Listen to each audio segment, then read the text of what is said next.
Hello. Hi, everybody. Welcome in.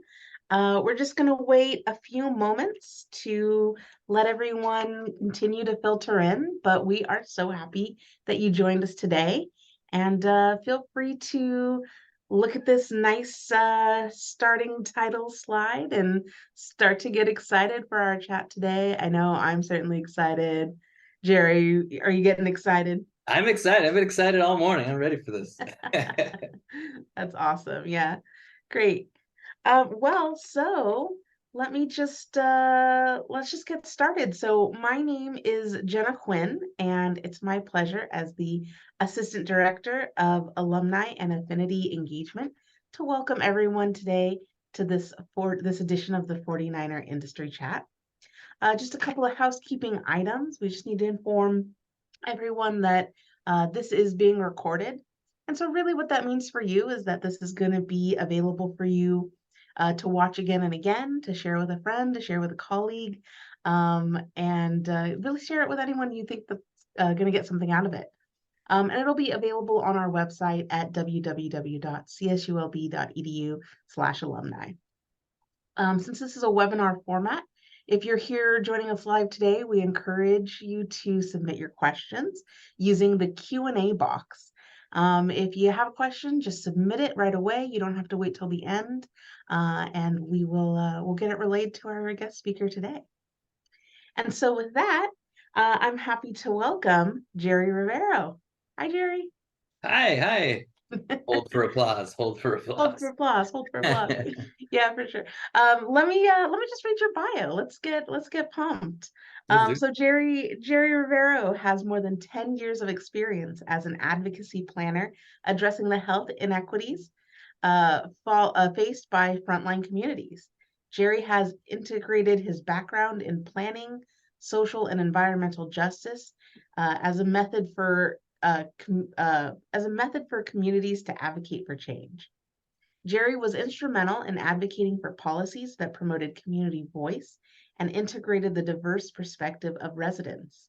These efforts resulted in policies that helped redirect pollution sources away from sensitive land uses in the community of Barrio Logan. In 2013, Jerry received his bachelor's degree from CSULB in sociology, Go followed by Beach.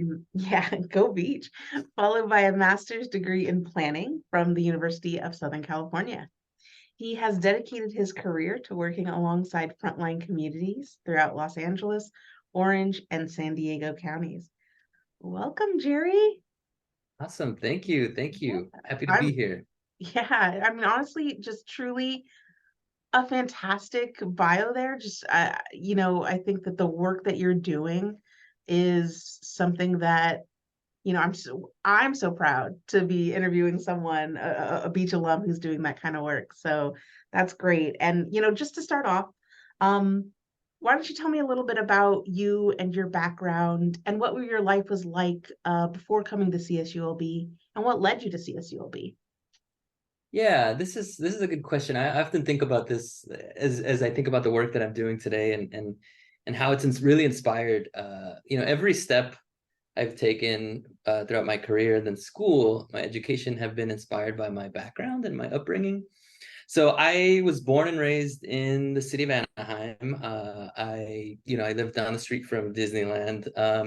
Always, just happy to be at Disneyland, right? When I got a little bit older, I started kind of just questioning things. I started seeing like inequities in our community, specifically Anaheim, right? Like I have a lot of family that works for the hotel or even the Disney and then the stadium like industry, very service sector economy. But then I always question why we can work there, but never got a chance to go in there. It was too expensive for us to get it. So it became a question about access. I was asking questions about access before I knew what equity and access was, before I knew about those terms. So that kind of those questions that I kept asking, I was I had in the back of my head as a youth. And then the other kind of major thing that happened in my lifetime was my father becoming ill and just thinking about his illness and then also thinking about health. and how that kind of overlapped with inequities and like economics, right? So again, these things were just building and building and building. Um, and I became kind of like a mini community organizer in my community, trying to, talk to folks about questions that they had in their community, things that they would want to improve in their community. Very informal. It's kind of just like let's just meet with the neighbors and discuss things, right? Um, and that was kind of my upbringing, most of my high school years, and then there was a big pause with my dad getting sick. I didn't really get to. I had to put school off for a little bit. But I was always interested in like asking these questions in like this formal educational setting, right? Trying to build that tool chest, that toolbox. I my girlfriend and my partner at the time, and now my partner, my wife, was attending Cal State Long Beach as her major was in psychology. And I would visit her and drive her to campus because both lived in Orange County. We'd drive commuter schools. We would drive to Cal State Long Beach, and I said, this is, I've been exposed to other schools, and I'm not gonna, Cal State. I was down the street from Cal State Fullerton, but something about Cal State Long Beach was just the vibe there. It just something about that space that just encouraged and inspired me. And then again, seeing my partner there, it was just like, this is the spot.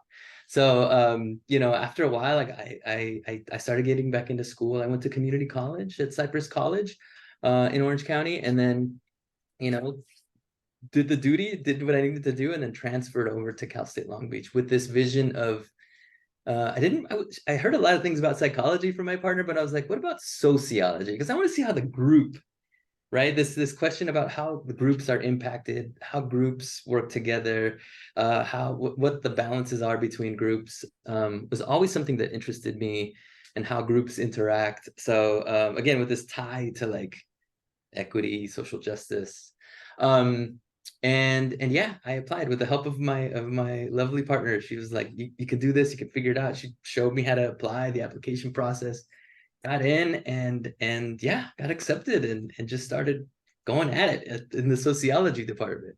Yeah, no, Um, I'm so glad that she did, right? Because sometimes you just need that person who guides you through and helps you through and shows you and just, has been through it so they know. So I love that for you.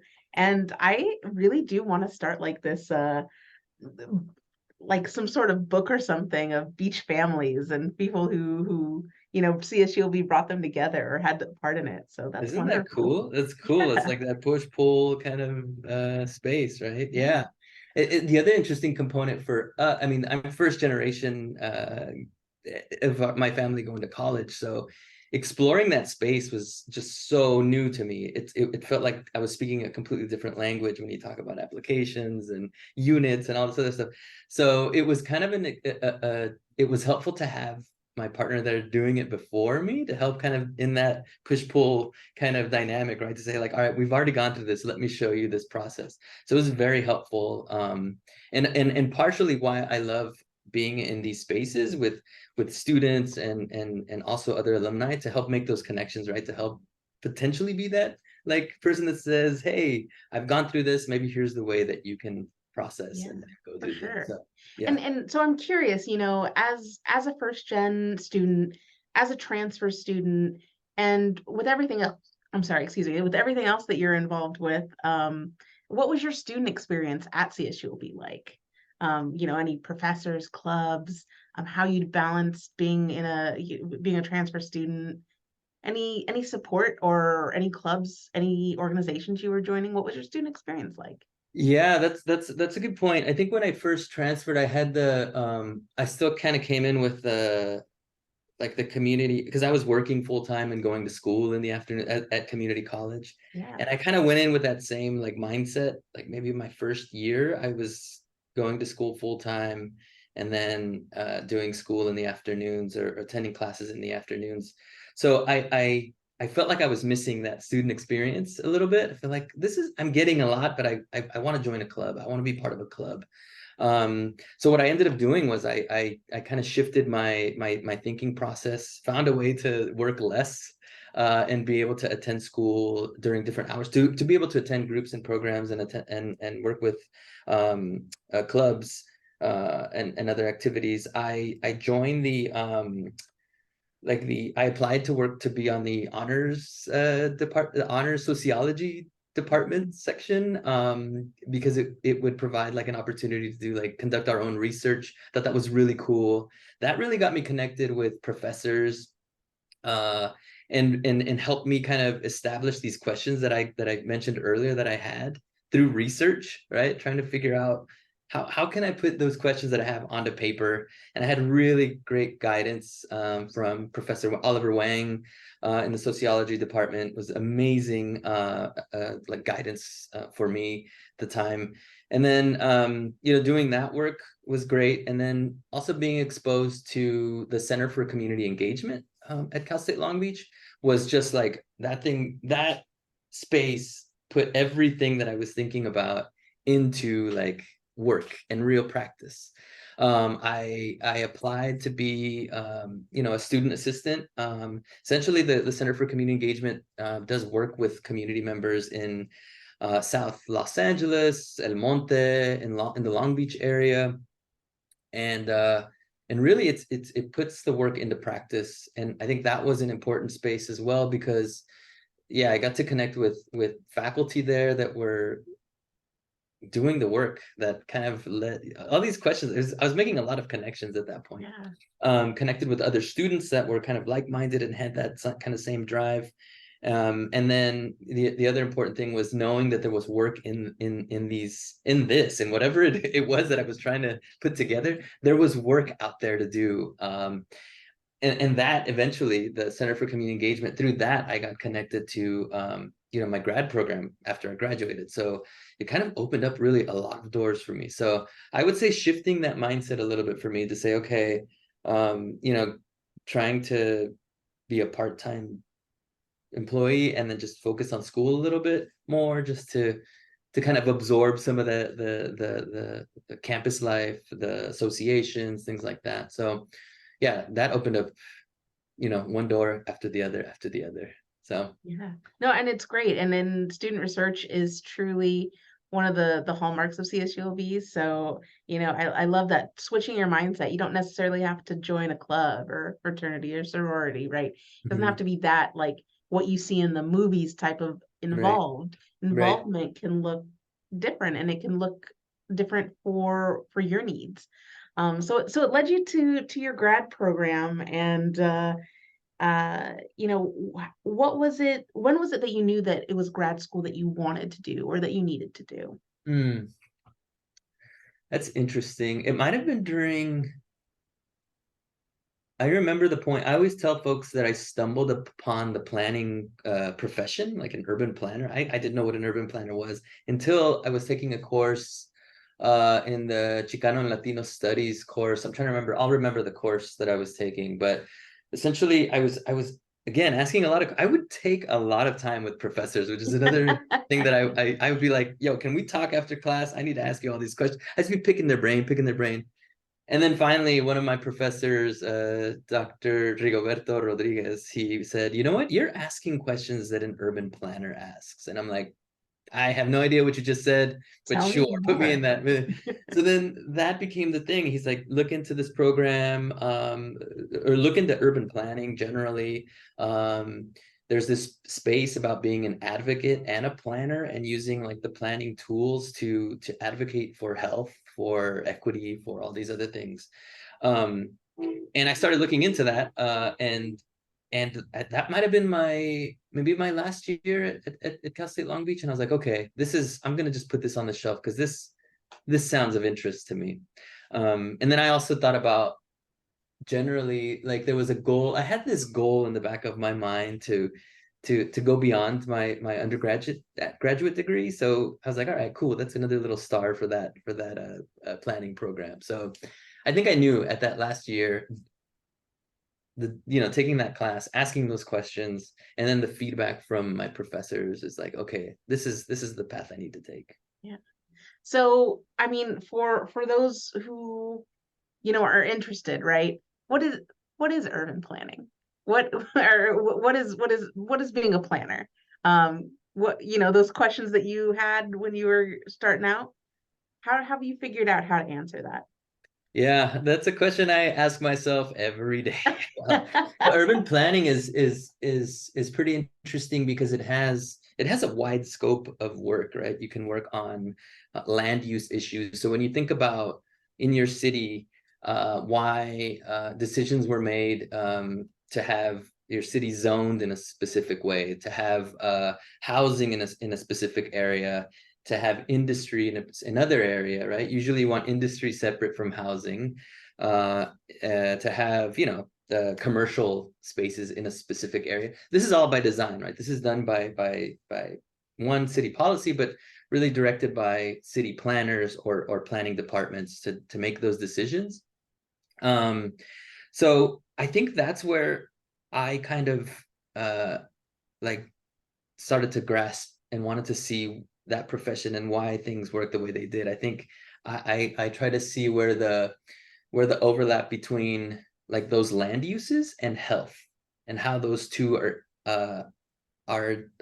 correlated, right? So like the example I kept saying, I remember as a youth, is like, all right, so we have housing here, but there aren't green spaces or parks, which is another land use designation, right? To have green spaces or park spaces, and those were missing in my community. And I started thinking, okay, there's got to be a link between a lack of parks and health outcomes, right, of communities.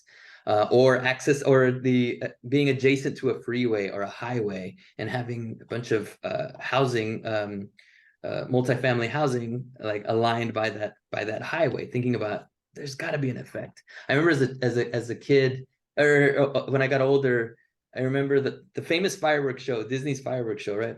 Right. Fantastic. But where I lived, it was kind of in the shadow of I like the shadow of Matterhorn Mountain. We would wake up and there'd be like soot from the fireworks, like on our cars. So you'd walk by and you just rub it up and you'd see soot. And I was like, this has got to be affecting somebody's health somewhere, right? So then those questions started coming. All right, so land uses and health. How are those two affecting each other, right? How does one affect the other?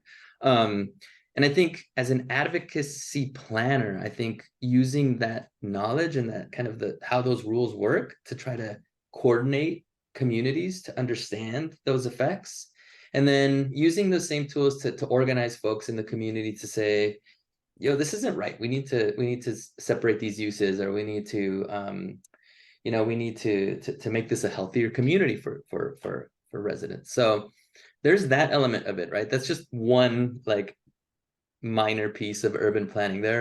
We can have a conversation for days about urban planning, but I think that's kind of the general gist of it. It's how cities are organized and how cities are designed, and now, so thinking about ways, because cities in urban areas are already built, looking for ways to reshape those in the already built environment, which is where advocacy planning comes in, right? So anyway, there's a lot. I get really excited about talking about urban. Well, I think you're really then gonna like this question. We got a question from the audience, and it is, what are some of your favorite projects you've worked on as an advocacy planner? Yeah, I think one of my favorite, the one that I hang my hat on often, is right after grad school. And I moved to San Diego. My partner got a job down here, so I moved down here, found a job working with a nonprofit organization called the Environmental Health Coalition. This is a 40-year plus organization at this point that's been working on environmental justice issues, and that I had been working on social justice, advocacy planning, but never environmental justice. And I was like, ooh, environmental justice, what is this, right? So I started looking into that work, and I got a job there as the director of toxic free neighborhoods campaigns. And we worked in basically the community of Barrio Logan, which is south of downtown, for folks that are familiar with the San Diego area. You can walk from Petco Park to Barrio Logan. And we worked in Tijuana, and then we worked in National City on campaigns, different campaigns. But the one that I'm most proud of is the one in Barrio Logan, working on. So Barrio Logan is adjacent to a port, the port of San Diego. So there's a lot of heavy duty truck traffic, big rigs driving through the community. Unfortunately, the land uses we talked about earlier, land uses there in Barrio Logan are scattered about. So you can have this is now banned, but they used to be able to have a industry, like heavy industry, and then a house next door. So folks were getting sick in the community. Folks were getting, you'd have chrome plating shops and then a house next door. And this isn't, this happens in a lot of our frontline communities. So this isn't Barrio Logan specific. This happens in LA. This happens in parts of Orange County as well. But I remember thinking, okay, there's some work here to be done. So we went out and we surveyed residents and we said, okay, what projects do you all want to work on? It's like, you have an urban planner here, you have an advocacy planner here. Let's put these urban planning tools to your benefit and to your use. So we surveyed residents, and the biggest thing that they came back with, that there were a lot of concerns, but the biggest one was the only residentially zoned area in Barrio Logan. It's just a street, one street that's strictly residential homes. Has trucks driving through it every day, big trucks. So residents were like, we don't want to be outside because, one, it's dangerous, right? We have kids that want to play. It's very, very dangerous. The traffic, and then the exhaust from these trucks and the dust from the wheel brakes and all this other stuff. It's just so they identified that as their number one priority. I said, all right, well, let's work on something. So it took 2 years of work, working with the residents, working with the Port of San Diego, working with the City of San Diego. Who else did we work with? We worked with the convention center folks as well, because they have some truck traffic, like for big events, Comic-Con and such. To create a truck route. It was odd to me that there wasn't a truck route designated in the area, considering how much truck traffic there was. So we mapped out with the community. We said, all right, where do we want these trucks to go? We mapped out, we used tools to map out a potential truck route. And we presented it. We did an analysis. We also took some air samples with the community as trucks drove by, so all of this data was we were just backing up our arguments, right? The beauty of this was that the city, again, all the partners that were involved were on board with this. They're like, yeah, let's do this. It's going to take a while, community, but let's do this. Let's work on this. So getting all those folks together at the table, I think it's a proud accomplishment for me. And then moving forward with this truck route, it took 2 years, but we got it passed as an ordinance with the City of San Diego.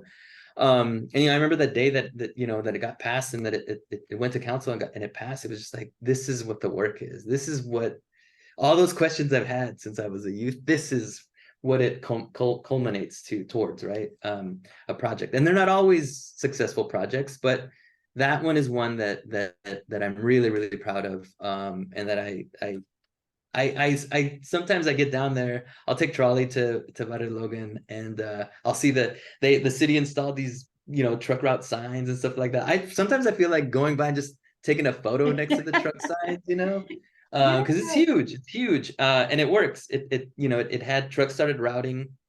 It found that it was faster to take the route that the community suggested. And then partially right after that is when I left to work at the county, but that was huge. And there's always work to be done, because now it's like about enforcement. And I remember we were also in conversations with like San Diego PD, talking about ways to enforce, coming up with maybe technological advances that would help kind of flag when trucks were like off the route or whatever. So it's a step in the right direction, and there's always work to be done, but certainly that was one of my favorite highlights. Yeah, thus far. I think what I love about that the most is I could see it in movie format, right? Like I could see the big culmination at City Hall and it gets signed. So, I mean, honestly, I love this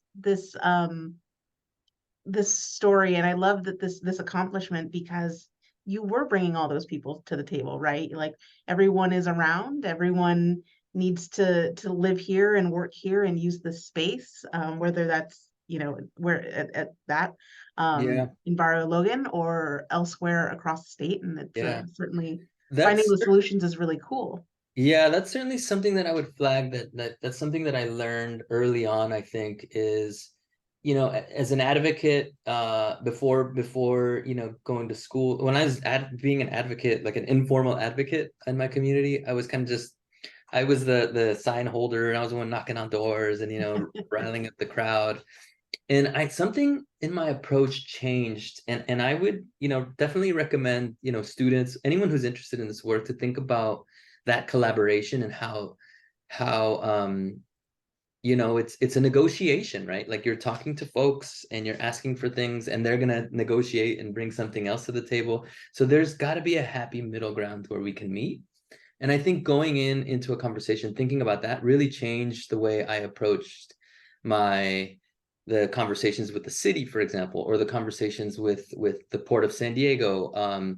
Really opening that, I felt like, and I got feedback from folks afterwards, that opened up doors rather than being combative. They were like, this guy's gonna come and start, holding a sign and start knocking on our doors, rather than being like, strategic about how you make those connections and those collaborations. But I would certainly suggest to folks on this call, or not on, but watching this webinar, Yeah, watching this webinar. to think about strategies, and I think for me that's been a successful path moving forward in my work.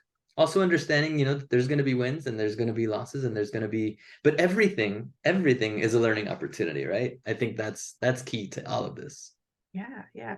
I'm curious about your community when you surveyed the community and what that looked like. Did it look similar to your early days when you were knocking on people's doors or having those conversations with neighbors? What did that look like? Yeah, go ahead. Yeah. It certainly helped that I had done it before, because it did feel like home, right? It did feel like I was pretty new to San Diego at the time. I had just moved, so I was like, what, 6 months in when I was doing this work, but it felt very familiar. It felt very like, y'all are talking about truck traffic. I was talking about firework soot or dust or ash, whatever that is. So the conversations, you just change the topic, but the ultimate goal was like, safe, clean, and environmentally friendly communities, right? So it felt very familiar, and I do appreciate that I did do it before.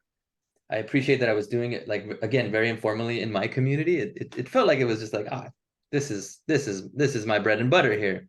The other very important component that I always look back to is that work at the Center for Community Engagement, because like I remember working in community like South LA, and working with folks there, and it was larger. That was larger groups, and it was organized like community organizations that would come to meetings and discuss, like, they would do street audits and walk around the streets to see where there could be street improvements in their community.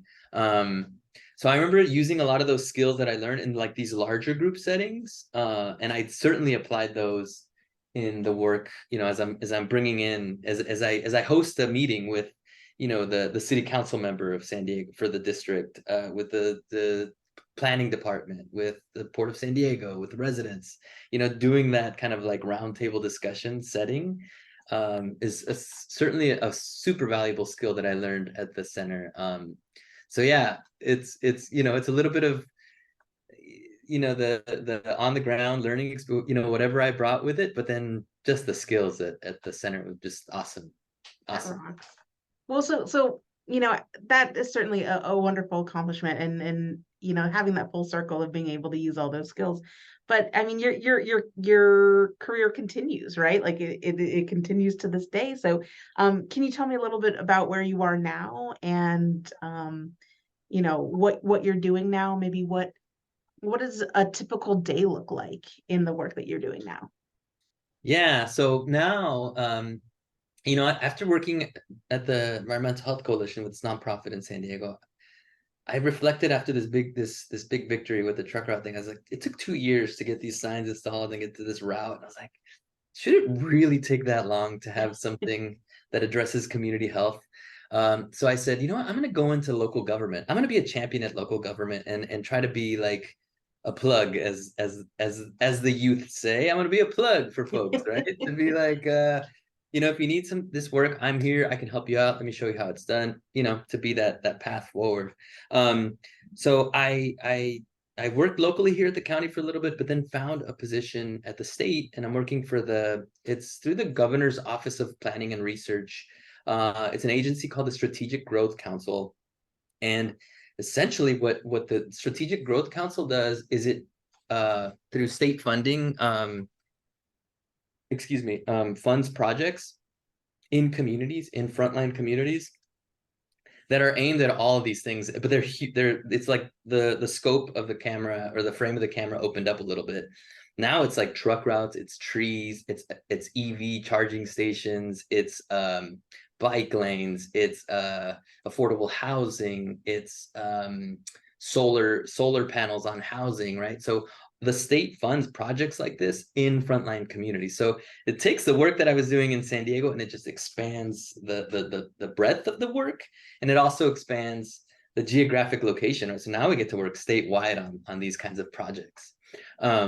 So yeah, it's and the other interesting component, and again, it's very tied to like my upbringing and kind of like my vision and my path forward, is that the work is driven by the community. So it's no longer normally, as I talked about earlier, like a planning department will decide, all right, here's your map, here's what your city looks like, and the planning department will say, is there any input from the community? And then you'll go to a meeting and you'll say yes or no, or you'll write a letter, right? But that has always been an issue around access. So not everyone can access these meetings. And particularly, the communities that I choose to work in. So with this program, it turns that planning kind of lens upside down, where it gives like agency to community members, where they design the projects, they choose the projects, in partnership with CBOs in the community, but they choose the projects, they design the projects, and then the city says, all right, let's apply for this grant here. And these grants are 5-year in term, 5-year long terms. So so communities have 5 years to implement, based on what they chose. But as I said earlier, it could be bike lanes, tree planting, everything around greenhouse gas reductions. It's climate friendly. Again, it's that environmental justice component in there as well. So my current job as the program manager for the Transformative Climate Communities program, which is the program I work on, and I'll plug that at the end. I should have had a link for this, but I'll look for it before we leave.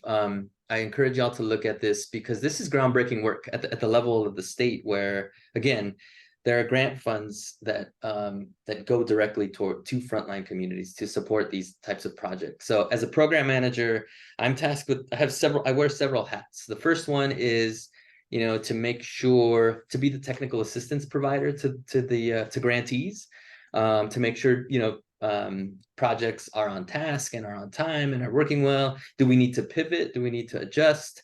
Be that technical assistance support for grantees, is one component. The other is also like the programmatic side, right? The behind the curtain, like what's happening with the program? How are we improving the program? Every year we have, whenever we have funding, we try to, funding. We always promote our guidelines, which, are the application guidelines. But every year we're trying to improve these, and we're improving them, and we go out to public. And most of the partners that we have are community-based organizations or community partners that provide feedback on where we can improve the program, to provide more access, more touch points for folks, because it's, some of these grants are $35 million grants, maximum, right? So they require a lot of components. The application process is heavy. So always trying to, in the behind the curtain side, trying to make improvements to the program, trying to be more accessible with folks, trying also to be a touch point to with community partners on the ground, to say, hey, I have a plug at the state. I have someone who can connect us with other projects at the state. So yeah, there's a little bit of that, and it's always encouraging, right, to see the work play out, in practice, to see, $35 million in a community, in the community of Watts, for example, and seeing, how this plays out in practice, and walking through some of these processes in real time. It's great, because it's all rooted in that start that I had early on, right? And now it's just, you're watching it like play out, and it's really cool as a planner. I'm excited to be part of this work because it's very groundbreaking. It's new. It turns the planning profession kind of on its head or on its axis. Um, and then it builds capacity in communities, right? So it's beyond, the investment of, $35 million. What happens beyond that? The goal is to build capacity of communities to be able to apply for other programs, for that funding to be kind of like to be pivotal for other projects in the future, right? So all this stuff is exciting. It's building infra. So it's called the Transformative Climate Communities Program. I'll plug it again. Look at it again. And so we always talk about transformation, right? We see the physical transformation when trees are planted or when affordable housing is built. But it's also a transformation. It's like a cultural transformation too, right? Where communities, you know, again, envision their programs, build their programs, and then the other beauty of this is they don't just they don't just envision the program. They also carry out the implementation throughout the 5 years. Community is present. There's a governing body there that makes the decisions with what happens, with if a project needs to change. So there are really some awesome things happening out of this program. And again, I think it's groundbreaking as a planner. It's like, this is why I went to planning school, to see this kind of work play out in real life. I was a little discouraged when I left because I was like, was this just a pipe dream? But no, it's happening. It's happening. And it's so encouraging because now the federal government is actually taking the model of the Transformative Climate Communities program and kind of expanding that to like a federal program, which is kind of cool. So sky's the limit with this kind of work. Again, groundbreaking, but it's very rooted out of the environmental justice movements. And so yeah, it's cool. It's a cool space to be. Yeah, for sure. And honestly, I think it's kind of, we had another question come in.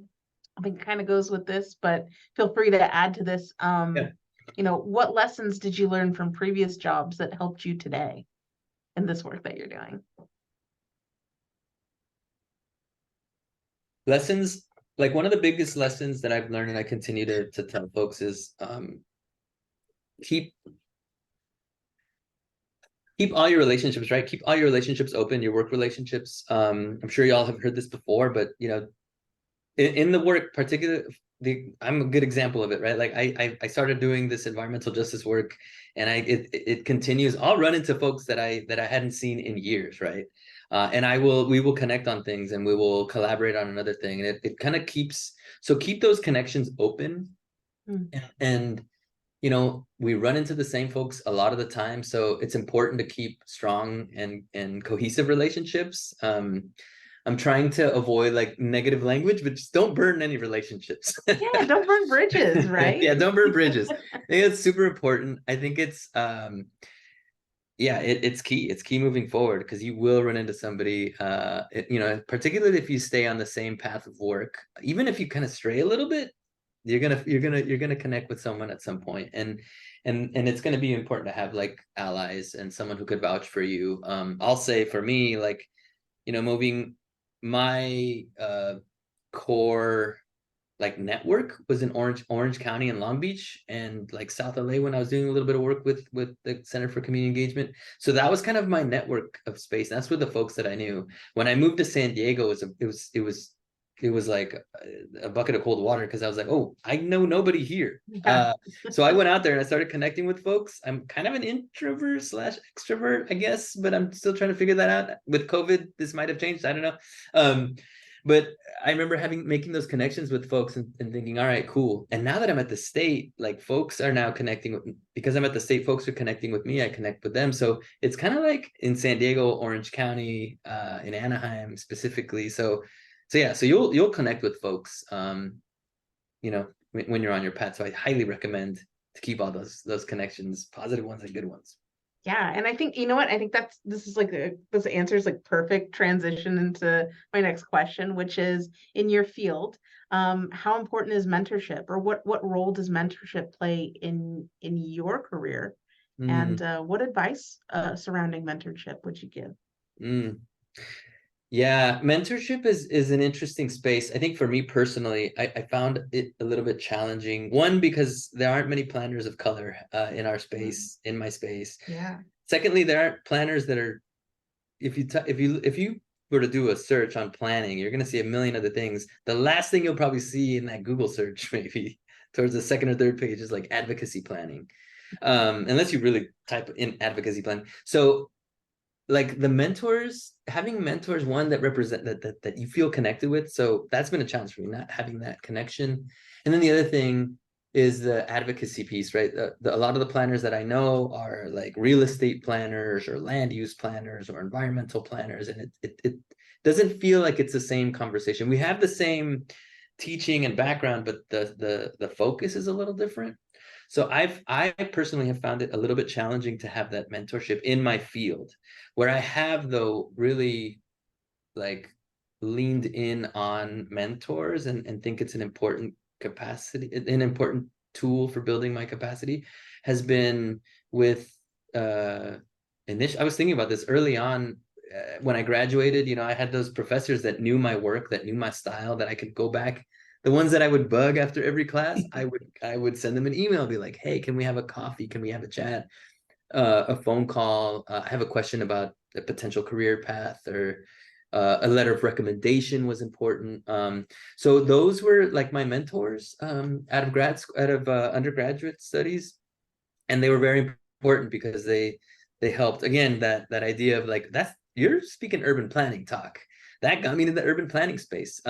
Having conversations about just thinking about like, hey, this might be my next step. I'm thinking about graduate studies. What do you think I should do? And I just hearing it from professors like, oh, interesting. I didn't know that's how it worked. So very important for me, at least, to have that going.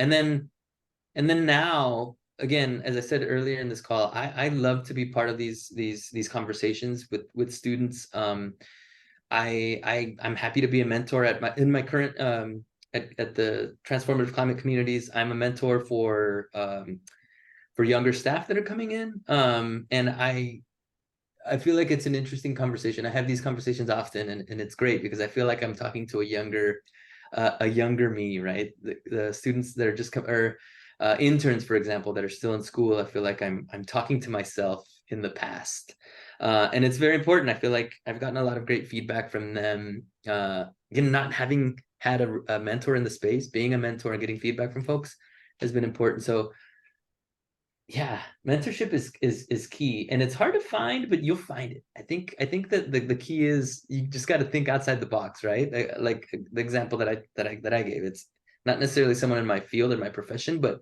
someone who kind of gets me, understands my work, and would be a good guide. And I used uh professors at Long Beach, Dr. Juan Benitez at Cal State Long Beach at the Center for Community Engagement. I still text him like at least once every 6 months or so, just to be like, hey, I have a potential career opportunity. What do you think I should do? Give me some guidance here. And it's great. It's fantastic. So and again, maybe I wasn't lucky enough to have a mentor in my profession, but I certainly latched on to those professors at Cal State Long Beach. So yeah, just think outside the box, find spaces, right, to meet folks. Also, the other space too that I would recommend folks is to join like professional organizations. So for the planning folks, there's the American Planning Association, and there are local chapters where you go to meetings, you can meet folks that are in the field, in the industry. That's just specific to planning, but I'm sure you could find organizations that are hosting these spaces, professional orgs. There, I can say I'm part of the board there. I'm really excited to see like graduating students or folks that are new to the workforce, because we've all been there. We all want to help out. We all want to help out, particularly folks that are interested. So always reach out. Don't be shy is the other thing I would say. I got some feedback from one of my mentees the other day saying, I was really shy and I didn't know how. I was like, don't be shy. You can't be shy. Also, in case you haven't noticed, we really like to talk about the work we do. So you're never gonna bug it's me, important. guys. Yeah, it won't be annoying at all. We love to talk about things we do and love to kind of help guide that work for you all. So yeah, think outside the box. Look for organizations, professional organizations that you're interested in, whatever career path you're thinking about. And then don't be shy. Sure. Well, I gotta say, I think you are probably the number one alum for transitioning into my next question. Okay.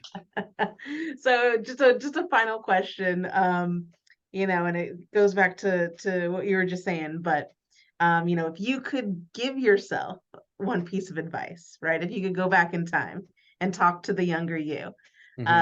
or talk to, a Hmm. 49er today looking Hmm. to come up in the field, what's one piece of advice that you would give? Hmm. I think I would tell the younger 49er me to absorb, to just be in the space, right? I'm very zen as of late. I'm very like meditative as of late, but just to be in the space, and to appreciate the space that you're in. There's a lot of pressure being a student, but it's okay. You're in a good space. You're in a school, on a campus. You're with faculty. You're with staff that really want to see you succeed. So be in that space, and by being in that space, I mean connect as much as you can with organizations, with clubs, with places where you'll find like-minded things, and just enjoy that space. The work will come. The work will come. The And work plant will those always be there. the work will always be there. Plant those seeds early and plant those seeds often, and yeah, just appreciate the space. I have a very fond memory of when I transitioned into the going into morning classes. I remember I had a break between a course, and I sat under probably one of those trees you have in your background, Jenna. I just laid on the grass and I was like, this is cool. I'm just soaking it in. And that was one of the moments for me. It was like, okay, I'm a student. I'm learning. I'm not thinking about work. I'm a student, I'm learning, and I'm absorbing, and I'm being in the space. And I think I would tell myself to do a little bit more of that. That's awesome. Awesome. Well, thank you. I cannot believe it's been a time already, right? Thank you so much for your chat here today. I think it's been absolutely excellent. And if folks wanted to reach out and not be shy and continue the Yeah. conversation with you, uh, how might they best reach you?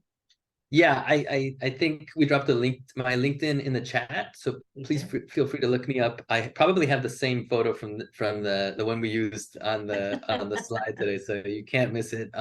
Yeah, please feel free to reach out. Happy to be a resource. Happy to be a yeah, resource. A resource. Yeah. So find Jerry on LinkedIn.